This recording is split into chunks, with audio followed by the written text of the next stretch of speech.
Hello and welcome to round number 12 of the European Racing Organization. We're in F5. We're here in France. So as we just ride on board with Zabiaka.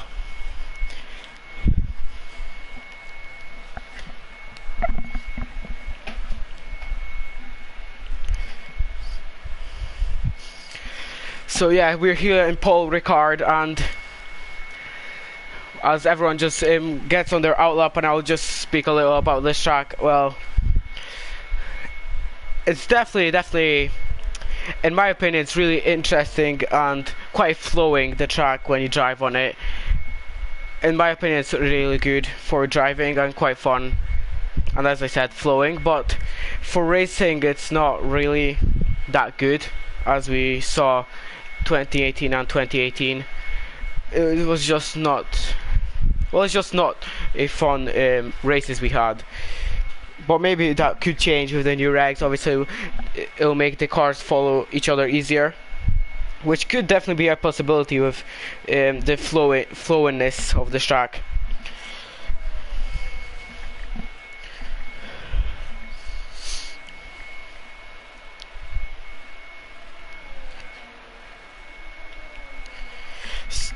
And so Zabiaka is about to start his lap, so he opens DRS. Great reaction time from DRS. He crosses the line, starts his lap, and he goes into turn 1, hard braking into turn 1, chicane into turn 2. He went quite wide into turn 1, and that will compromise his apex on the second row. But now he goes on the straight to the third turn. It's another chicane into turn 4 now. And now we go round and into the hairpin of turn 5, and he goes a little too wide, but luckily he does not get invalidation. But he says the fastest sector 1. But well, it just got done by someone else. But he goes through the main straight, the back straight, hard braking. There's another chicane, but he doesn't use as much exit. He definitely could, but he goes through the last straight. Easy top out corner for the modern F1 2020 cars.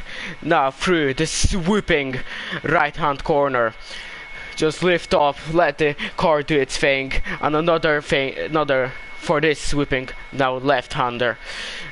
Easy on the apex, great exit, really easy on the power, and once again for this last left swooping corner and into the hairpin we go. Really good exit once again. Great reaction, quite a late reaction time for the DRS, and he crosses the time, and it's a 1:32.2, and he beats Dan just 25 hundredths of a second. But Stevie absolutely destroys Zabiaka's time by almost 4 seconds, and GLP Pringle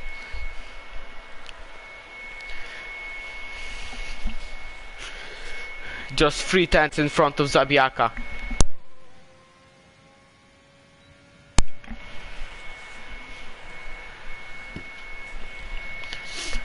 So Stevie once again showing incredible pace. Obviously he was close to winning the Monaco Grand Prix last race, but just two things absolutely destroyed that win. First of all, it was a penalty that he got in, a 3-second time penalty for corner cutting, and the second of all, he had almost more than half a minute lead to the second place car, so the penalty would not affect anything. But then came a safety car on the last 3 laps, and you know what happened. And then Aldidio in the Racing Point, who's still in the pits. Well, he got no penalty throughout the whole race, which was quite incredible. in of itself, and he managed to keep within Stevie's 3 seconds, and it was, I can't remember, around half a second gap to the end. And really, Aldidio got a little lucky, but still, it's a great drive when you have no penalties, because it's really easy to get penalties in a strict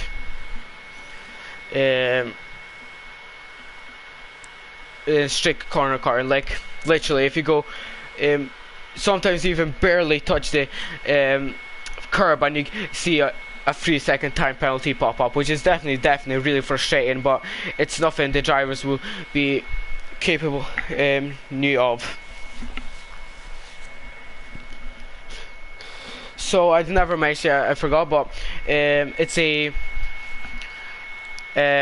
short qualifying, 18 minutes as you see, and a 50% race, which is just a classic and really the best format you can really do for normal classic racing. So 16 drivers we have today.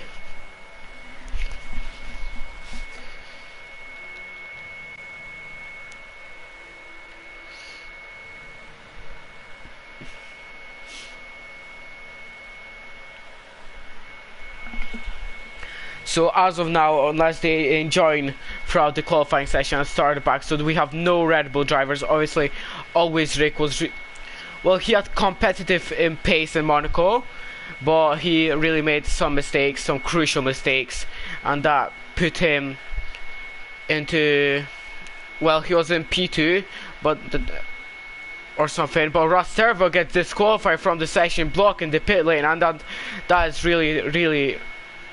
That is just, and you have to feel bad for Rastervo.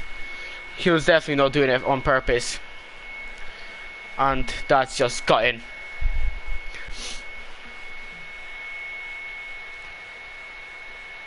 So the Maverick sets a medium lap time, and Pafcio also sets a medium lap time, but Stevie, which is quite weird, we obviously know what kind of pace he has, and he could definitely be at least close to the top with medium tires, so he prefers to stop beyond his softs. But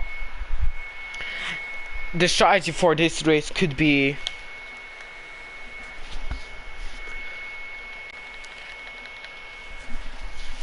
so Stevie's just on this outlap, but the strategy for this race could be, well, there's quite a lot, but soft mediums would be a preferable two-stroke strategy. Start from softs, or maybe soft mediums, or yeah, something like that. Or it doesn't recommend you in a game, but it's definitely possible, and I actually always do it when I race in these kind of tracks. When there's two stops when starting in top 10 and top 10 downwards, starting mediums, you get one stop. You can do a soft to hards in strat, and it doesn't recommend to you, and you obviously would think like, nah, the softs or the hards will not last. But if you like kind of manage them a little, or not push too hard on the soft slash hards, you can definitely make the strategy work. Like, and the soft and hards are really good in strategy. Obviously, there's the strategy of medium to hards. If you start mediums, that would be probably the best strategy you can do. But obviously, if you qualify in top 10 with softs, that's just impossible for you.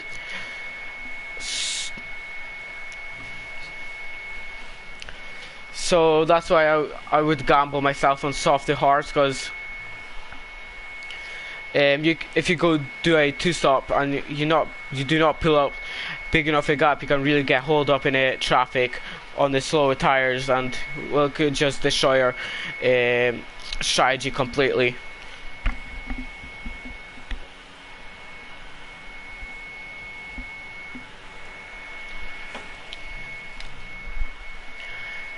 So Stevie, as we just ride on board with him, and we have his teammate Shea just in front of him. He might get a little slipstream, but then again he might get a little dirty air from him, so I don't know which one is preferable, but he gets the fastest sector 2. I didn't see about the sector 1, but he gets the fastest sector 2, and let's see if he improves his time. And he goes through the swooping corners, and he gets a little really squirrely on the exit, and well, his teammates is really slowing him down now, and and the lap is now destroyed, and that is quite bad from Shade, and that was not respectful towards his teammate. So as you can see, Steve sets a time of a 1:32.5. So Stevie was he was on his own lap, but obviously Steve was that fast that he just caught up to him. And I don't know what to think, but obviously, even if you're teammates, you're always going to think about yourself. But it's just gotten for Stevie, and really just unlucky, to be honest. Maybe, but obviously the gloves are off in a Mercedes garage. So 6 minutes left of the qualifying session. So there's a gap difference of almost 6.2 seconds, so it's quite a big field gap, but it's nothing uninteresting. So second place man to Stevie is Kronk, 8 tenths behind. So well, he's not that far away, so if he can pull out some tenths out of his back, he can definitely challenge Stevie for pole.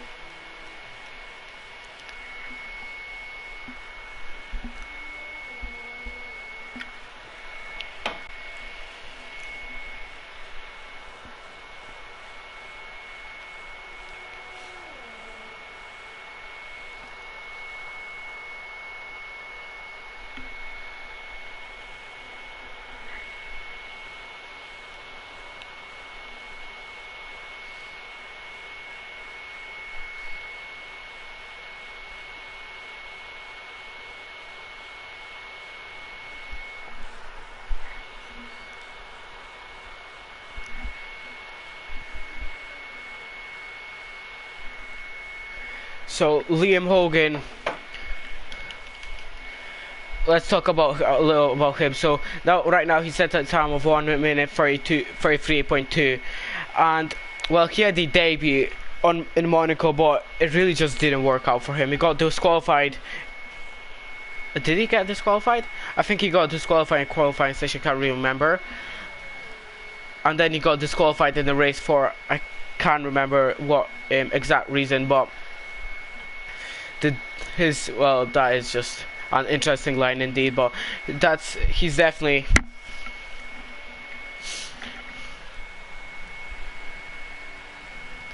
Liam Hogan is definitely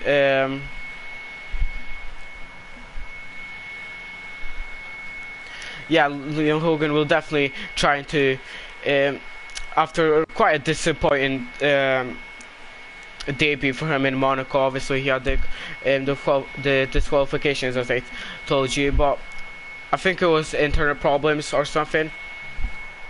I'm not too sure, I cannot say, but he'll definitely be looking to impress more in this race. And obviously France, I mean, this is a way less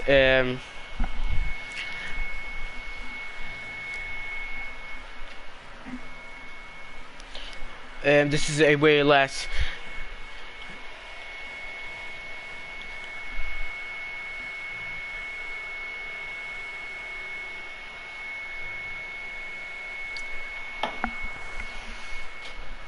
so 3 minutes left of the qualifying session, so people would start to make their last runs, and let's see what everyone will get fitted.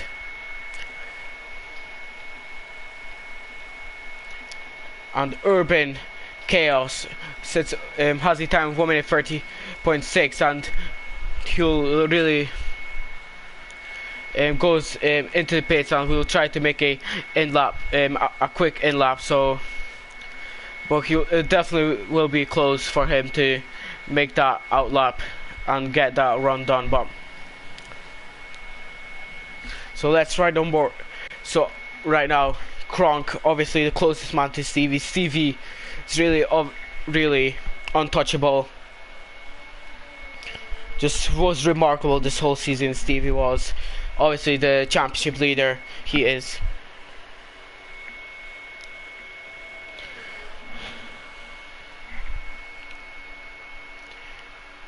And the closest man to Stevie is obviously Aldidio. Just 6 points behind, but obviously Stevie would have a bigger gap without that unlucky. But that's F1. You get one unlucky, you get unlucky and you get lucky. It's motor racing.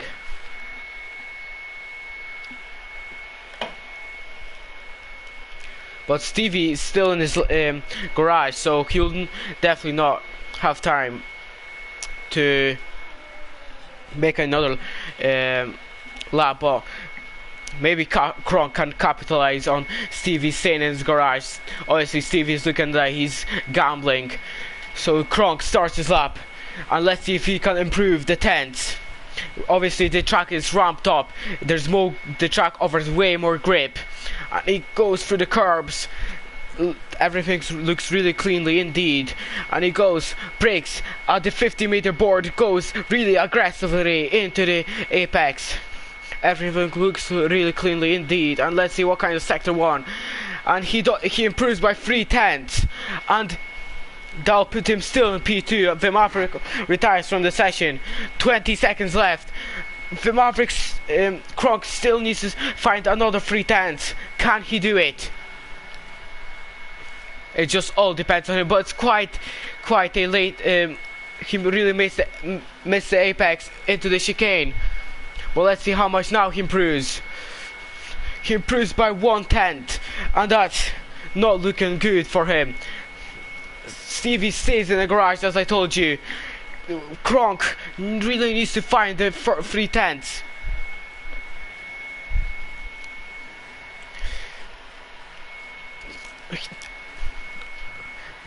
Everything looks really cleanly indeed.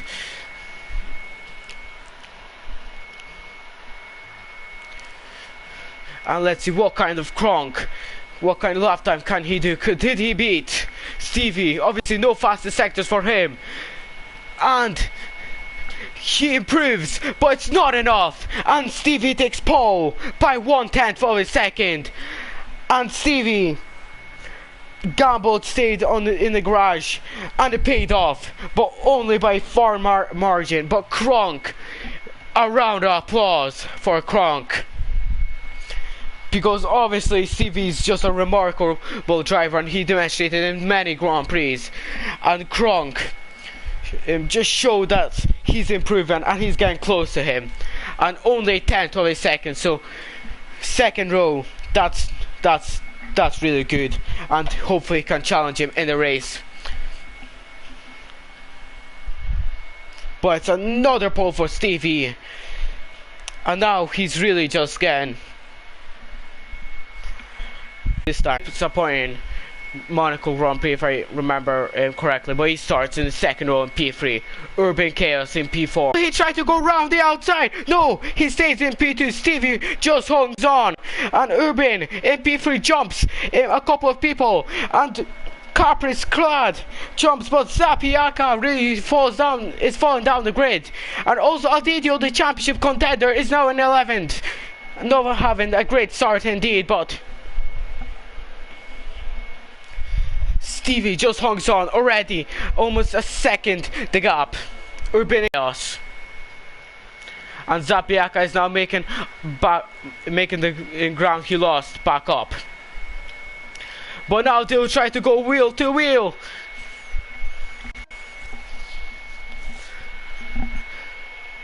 And Capri's Clad hangs on and gets back past Urban Chaos.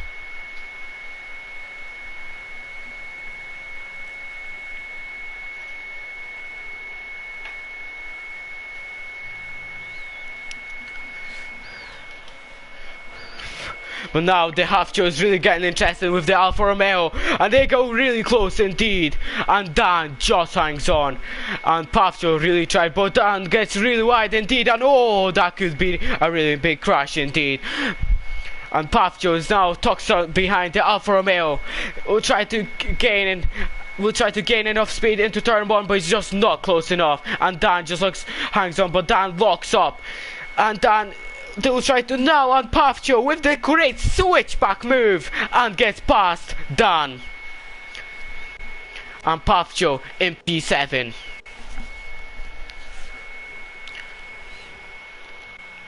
But But DG3, I don't really know what happened there, but it looked like they will try and find paces, and it's Cozy really pushed him off the track. But that made Aldidio really interested in both of them. DG3 really goes into the inside, and there's ban wheels into the chicane. And they really again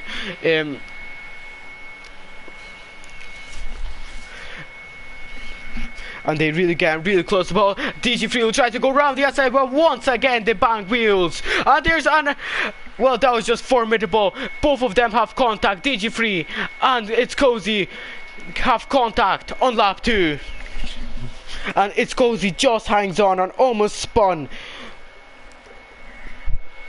But now, and now It's Cozy just runs to the back of Shade, and now he just will have to go back to the pits.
I'm experiencing some problems. I'm really sorry.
Internet.